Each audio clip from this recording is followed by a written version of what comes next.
Yep. How soon people will, if this passes on the timeline that you described, how soon will people feel the impact and see the April 1st. One of the things that we've also discovered here, as we put together this initiative, that again, it's the enhanced role that technology plays everywhere. So we were able to get this money into a lot of those electronic outlets with direct deposit in a matter of hours. It was really astounding, and it also simultaneously helped to create demand. You know, it's not just about liquidity, it's about creating demand for people who need that sustenance every single day. So I think that you could safely write that just about April 1st they would see this, maybe a bit sooner if we get the package done and signed, but I expect that to occur, and those unemployment benefits are a lifeline for millions and millions of Americans. Representative, how long, as you already spend this money, how long do you think it will take for us to make a recovery? I mean, it took us a year to get here. And then also, what would the national vaccine program look like? Well, let me say this again, and this is not a partisan statement by any stretch of the imagination. I think we've learned a hard lesson about making sure that there was a federal effort in terms of the response, a national response. And saying to the 50 states, you're going to do the fill-in, did not work the way that we intend it to work now.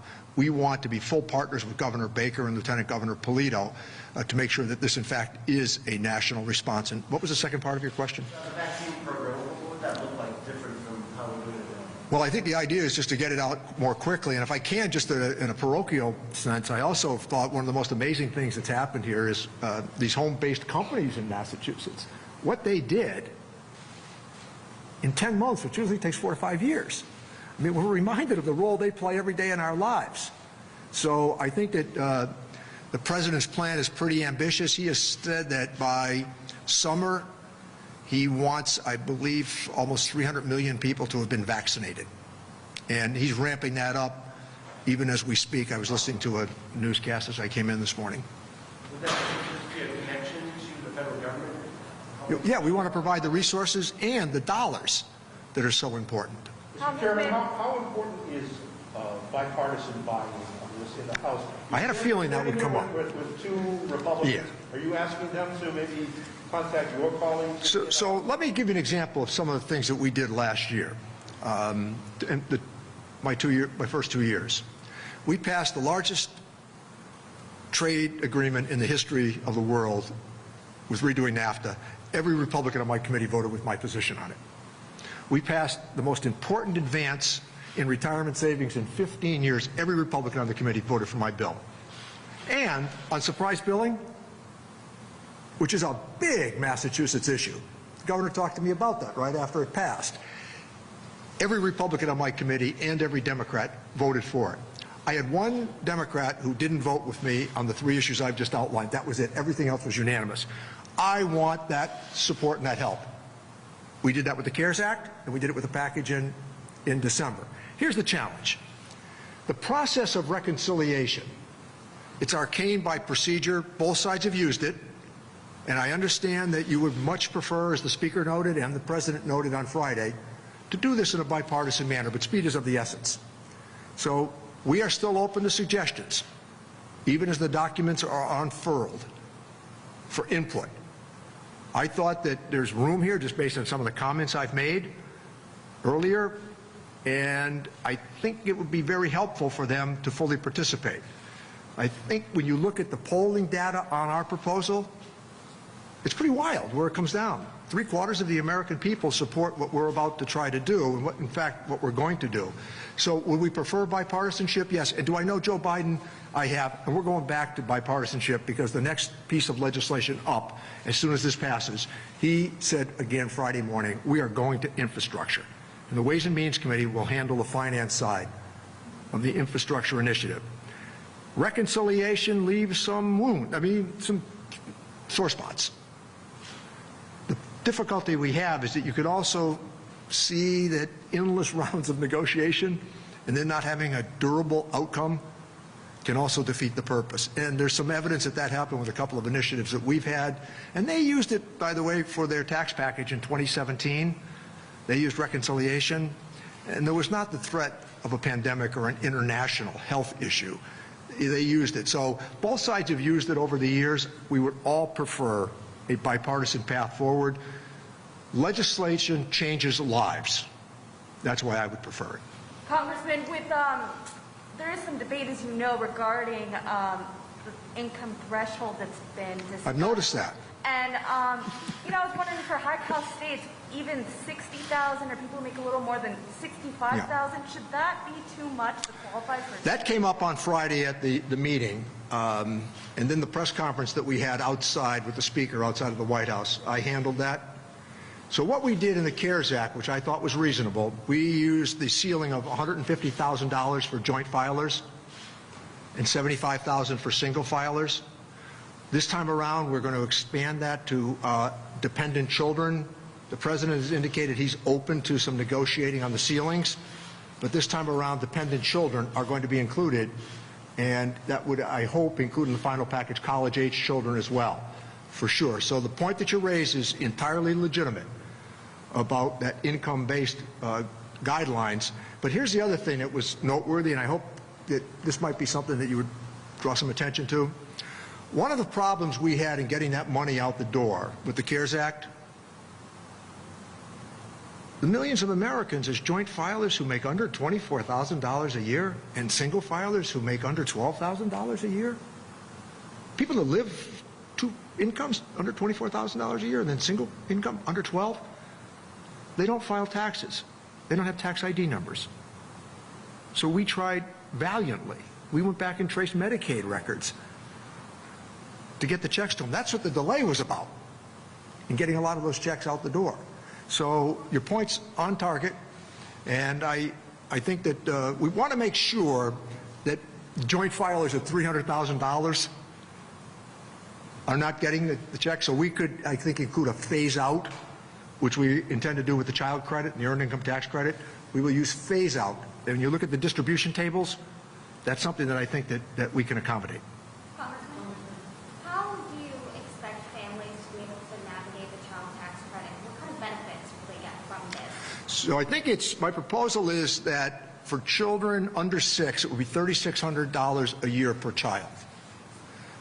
6 to 17, it would be $3,000 a year per child on a refundable basis.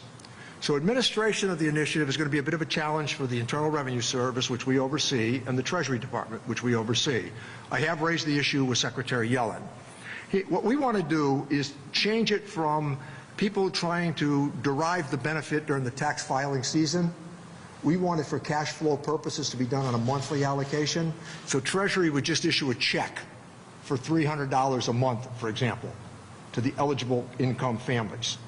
And I think that would provide greater liquidity, assurance, and, as I said earlier, simultaneously create demand. I'm not naive about how that will be implemented. So investing some money in technology for IRS and Treasury to get that done is huge. I want to tell you this. The reason that story appeared in the Post yesterday, we wanted to remind people of where we rank in the world with child poverty. And I know the governor and the lieutenant governor, they're very sensitive to that issue. We've talked about it. In trying to do something with some immediacy to it, Governor Romney proposed essentially the same thing that I proposed, after I proposed it, by the way. But the difference is he would cut the nutrition programs to pay for it. So we're saying let's do this for a year and see what the outcome is. But I can tell you this, if we can get this done, which we will, in the next 4 weeks, we're likely to make this a permanent feature of what is known as tax expenditures, policy implemented through the tax system. I'm all in. Congressman, can you address Republicans' concerns that the deal would cause runaway inflation? And can you predict what state this bill will be from? Yeah. So I follow this stuff maniacally and have for years and years and years. I mean, labor participation rates, follow the Fed almost on a daily basis, follow really good economists who talk about this. And interest rates are where they are, and they're going to stay that way for the foreseeable future. Jay Powell has made that pretty clear. Janet Yellen said our concentration here ought to be on full employment. And we can address through fiscal policy and or monetary policy those challenges down the road. I don't see them at the moment raising their heads. It's kind of noteworthy that the Federal Reserve Board would like to see inflation get up to 2%. Pretty extraordinary. And so we've all gone through what is known as counter-cyclical legislation, these automatic game changers that used to be included or wanted to be included in the budgets. That didn't happen the way we were able to foresee. But inflation, I could give you the names: Paul Volcker, Alan Greenspan, Arthur Burns. I mean, and now Janet Yellen, who I think was a superb appointment, a mainstream thinker. And I applauded that appointment, a long history at the Fed, chief economic advisor to former president. So I'm going to go by the advice that Jay Powell and Janet Yellen are offering, a Republican and a Democrat. Yeah, good question. I mean, there was a time when we could really have these lengthy conversations, as you know, and worthwhile conversations. The challenge we have today, if you don't speak in incomplete sentences and talk about things that go online in 10 seconds, it's hard to have these conversations, and both sides employ the same tactics. So I am going to come down on the side of full employment. Congressman, has there been any update on ways to address racial inequities in when it comes to the Paycheck Protection Program and other federal programs that may have gone to majority white-owned businesses as opposed to minority or veteran-owned businesses? I think that part of that conversation is the whole idea of the Paycheck Protection Program and economic inequities. I would get for you, before you leave us, two women in the back there, the Ways and Means Committee just put out a comprehensive document that reinforces what you've just said, and how to better use perhaps automatic stabilizers to make sure that those businesses that need it through this pandemic get the bridge and the lifeline they need with a more sturdy response from the government afterwards. But when you see this report from the committee staff, and I wanted to say this about the Ways and Means Committee, they make me look good every day. They'd be the envy of any academic institution, any business, any think tank. They're the best on Capitol Hill. And they put together this documentation, as I've just outlined for you, and I'm surprised it hasn't received more attention. With the think tanks, it really has. So it's interesting that on my proposal with the child credit, that Governor Romney wants to get it to the same corner of the room, and I want to get to the same corner of the room. We just got to figure out how to get there. But I think our plan will hold. Can you give us an example of some of the findings or recommendations in there, just for the, so the business? Yeah, one of the biggest recommendations is getting children earlier access to health care. Really important consideration. Making sure that there's more entrepreneurial opportunities for people who are outside of the economic mainstream. Now, I always do this in Washington with great pride. We built a model here in Massachusetts on health care, not without some bumps and setbacks and all, but health care is tough. It's tough because trying to predict outcomes is really hard. And conventional economics don't work in health care. That's the reality. But 100% of the children in Massachusetts right now are covered. Pretty extraordinary. Our argument ought to be to advance that so that they can depend upon even better health care going forward. And that's why there's more money in here for neighborhood health centers as well. Good point. Thank you. And I will get that report to you because it's that good. Chairman, as far as vaccine distribution, how do you feel the federal government has performed through a few months getting vaccines to states? I thought we were a little slow on the draw, and I think part of it was the kind of the chaotic nature of political people trying to answer science questions. I learned a long time ago not to trespass. Augment, but don't trespass. I mean, I really think Tony Fauci's a pretty capable guy. I think Mark Kerouac, who runs Bay State Medical Center, he's an infectious disease doctor. He's a pretty capable guy. And I don't think that you should let politics get in the way of the science. So you had this advice that was coming from the medical people, of which we have the best institutions in the world, arguably, here in Massachusetts. And our response here, I thought, in the state, we've been trying to get it done right. But every time there was this sort of chaotic Washington response, it wasn't helpful. And I don't want to get into, I don't think this is a moment for partisanship, so I think that when Tony Fauci said you ought to do the following, X, Y, and Z, we should have done X, Y, and Z. And I don't think there's anything in my background that would cause me to question Fauci's understanding of what was necessary and sticking with that position. I just want to say this as well, because I'm glad you raised it. So I was in Southbridge, Massachusetts a week and a half ago, Harrington Hospital. They're about to affiliate with, and the Lieutenant Governor would know that from the central part of the state, they're about to affiliate with UMass Medical. A spectacular little community hospital. They had vaccinated 4,500 people in this little town. I think the town has about 13,000 people. And Ed Moore, who runs the hospital, he said, would you come out and take a look at this? I want you to see it. So I went out to see it. Pretty interesting story. How some parts of it they were able to get it done because of that head-down approach, and it worked pretty well. So I think the federal government bears some responsibilities, particularly in the executive, for not getting that done. And I think the states have been constantly trying to catch up to it. And in your own district, how do you think vaccinations going in Western Mass? Well, I mean, look, I'm a big fan of Berkshire Medical Center. Bay State, all 12,000 employees, new wing being planned. I mean, I often think that even those of us in Massachusetts, we sometimes take the health care that we have for granted. The best hospitals in the world that employ tens of thousands of people. And the other point of it that I would make, not to give you a doctoral dissertation, but I remind people of all the time, every one of these hospitals is at least 50% dependent on Medicare reimbursements. Take another 15 to 20% for Medicaid, or go to the Sisters of Providence in Springfield, they're 90% dependent. Holyoke, 90% dependent on Medicare and Medicaid. Private insurance plays a very, very small role in those hospitals. Here, there's a larger capacity in the city of Boston, but I hear from these hospitals all the time on those wage index issues, because we're going to make sure they continue to be the best in the world. And that's not a Republican or Democratic issue. That's just a good, sound policy. But as the governor nodded, I could tell right away when I mentioned Medicaid, it's always a challenge. It's always a challenge. And sometimes the growth taxes don't accompany Medicaid costs. Yes? What do you think is missing in the vaccine distribution right now? I mean, besides the money that we're vaccine? Well, I think money's been a big part of it, and I think now just greater coordination between the federal government helping out the states, I think that's going to be part of it. But I think that's a pretty sizable challenge that the president has offered, to say 300 million people will be vaccinated, and I think we reached 70% herd immunity. He has suggested by mid to late summer. What will we see differently to make that happen? Well, I think a lot of it's going to be resources and determination. I think those are the biggest things. I mean, he's got a lot riding on it when he put out that sort of a challenge to the American people. And I think that we're fully up to it.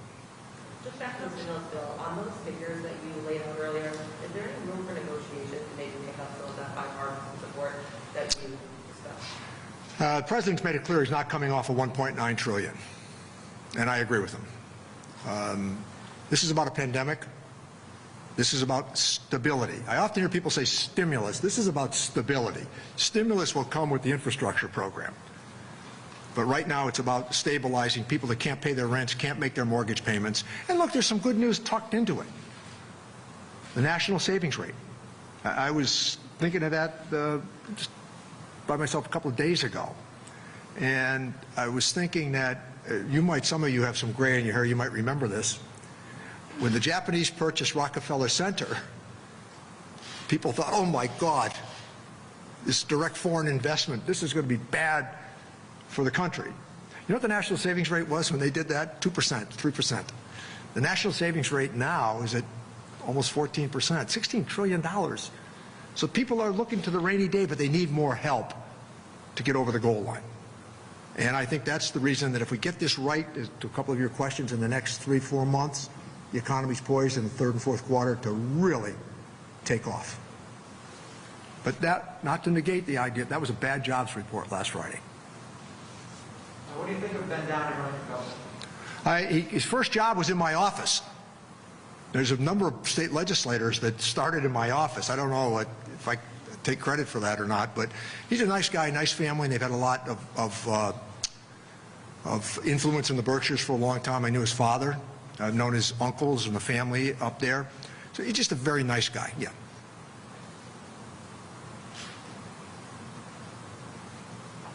Good. Governor, question about the vaccine rollout. As you know, there have been a couple of bills that offer suggestions. I was wondering if there was any that stuck out to you. And additionally, there's one specifically on vaccine equity.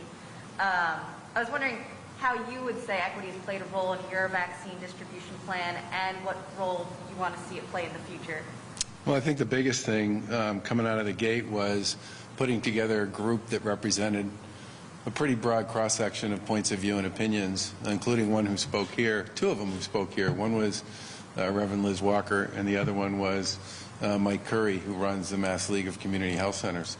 The community health centers are a critical part of how we believe we get folks into the game, especially folks who are hesitant, primarily because of their historic role in those communities as a trusted source of guidance, advice, and healthcare services. And I think in many ways, they have, in some ways, the best role with respect to helping us move this forward. We'll also get a lot of help from some of our folks in the provider community who we have urged to make sure they offer vaccines in what I would describe as some of the communities that have been most hard hit by this. And obviously the campaign we started last week will be something we'll continue to build on.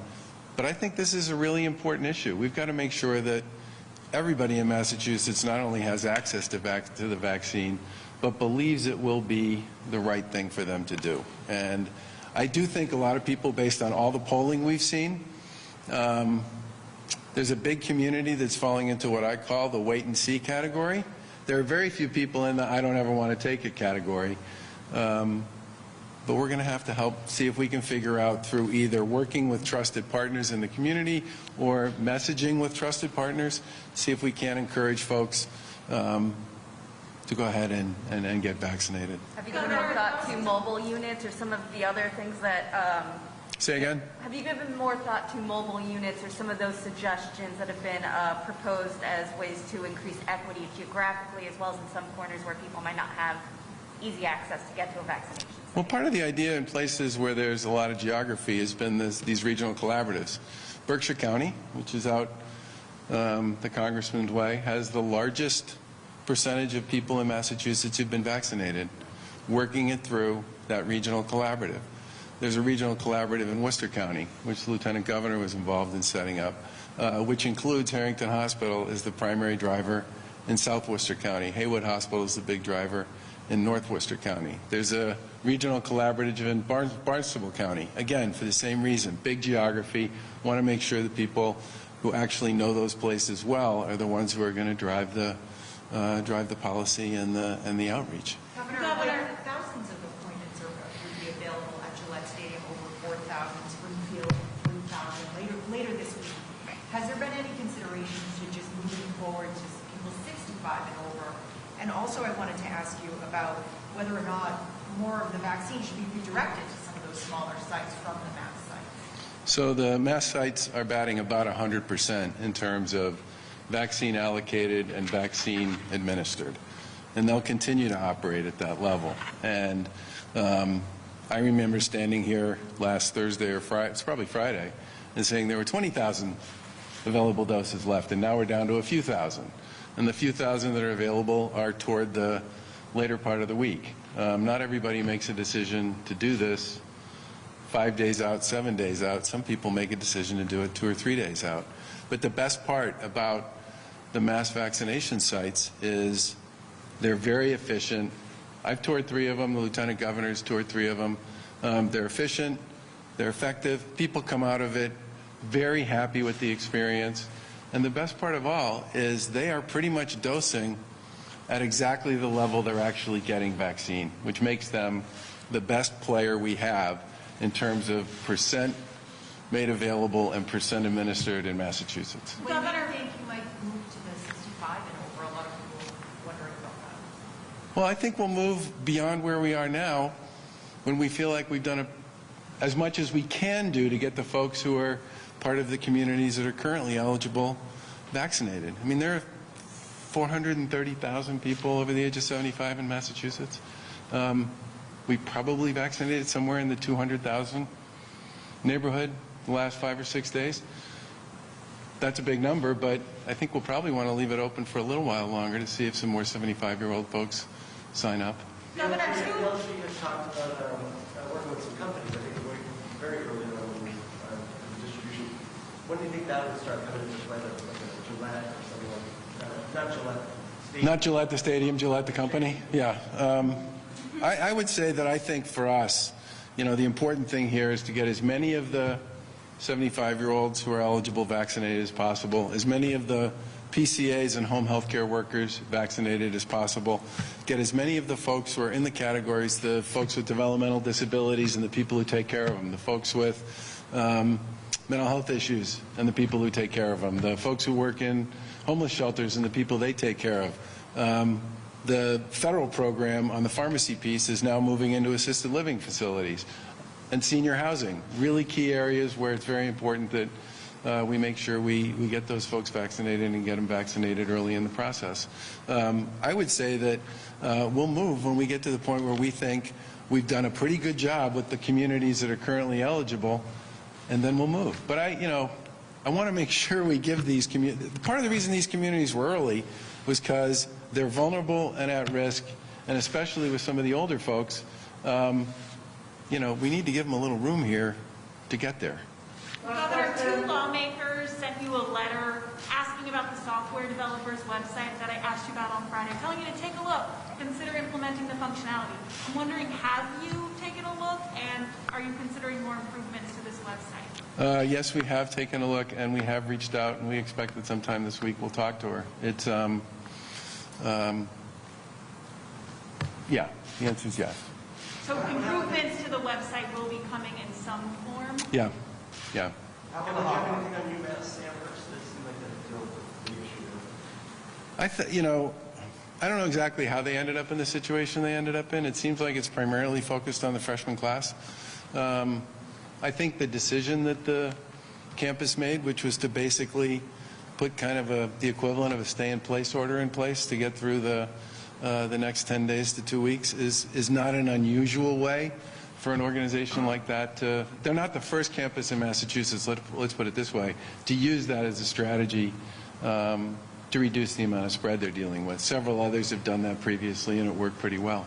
Surprised though with it being a state school or was I don't know enough about the details there to know exactly what transpired. I just do know that it was primarily freshmen, and as I've said many times, you know, the challenge we all have with this virus is, depending upon where you are in the age quartiles, your sensibility about how dangerous it is varies a bit. I mean, I don't know a lot of really old people, of which I am getting very close to being in that category, who don't think this thing can be really dangerous. That said, as the parent of 3 kids in their 20s, I know how a lot of kids in their 20s think about this, which is really different. And I think that creates a challenge for colleges. It's one of the reasons why we set up the testing program that we set up for colleges and universities with the Broad. And that was very effective at helping students understand the importance of this. I mean, there's nothing like knowing every single week you're going to get tested to determine if you're positive or not, and that will have some consequence with respect to where you can go and what you can do to encourage kids to do what we might call the right thing on this stuff. But, you know, I've also stood here and said, this thing moves fast if you get it an opportunity. And pretty clear here, it did move fast, and I think what UMass Amherst is doing is a response that's very consistent with what other schools have done when they've been in the same place. Has the hotline been successful? I know it's only been a few days, but the call-in line? I would describe the performance of the hotline so far as, yeah, it's very successful. A lot of people have called it, and a lot of people got appointments as a result, which is exactly what it was intended to do. I think the biggest challenge we're going to have here, and it depends a little bit on what happens with J&J, for example, is, you know, as the federal government provides visibility into what's coming in the pipeline, and as hopefully that number, based on the president's expectations about what he wants to see happen over the next few months, as that number goes up, we got to make sure that we have the capacity available in Massachusetts go there, and to go there as quickly as the feds go, and to make sure that the experience for people is one that encourages them to talk to other people about it, to encourage them to do it. The big thing we want to do here is to get as many people as we possibly can vaccinated as quickly as we possibly can. And for some people, they're going to show up. I've said this before. There's a whole bunch of first movers out there. There's a whole bunch of fast followers. And then there's a lot of people who fall into that wait-and-see category. And we got to make sure we get them all and come up with either the messaging or the programming that makes it possible for everybody to think this is something that they not only should do, but that they want to do, so that we get everybody vaccinated as quickly as possible.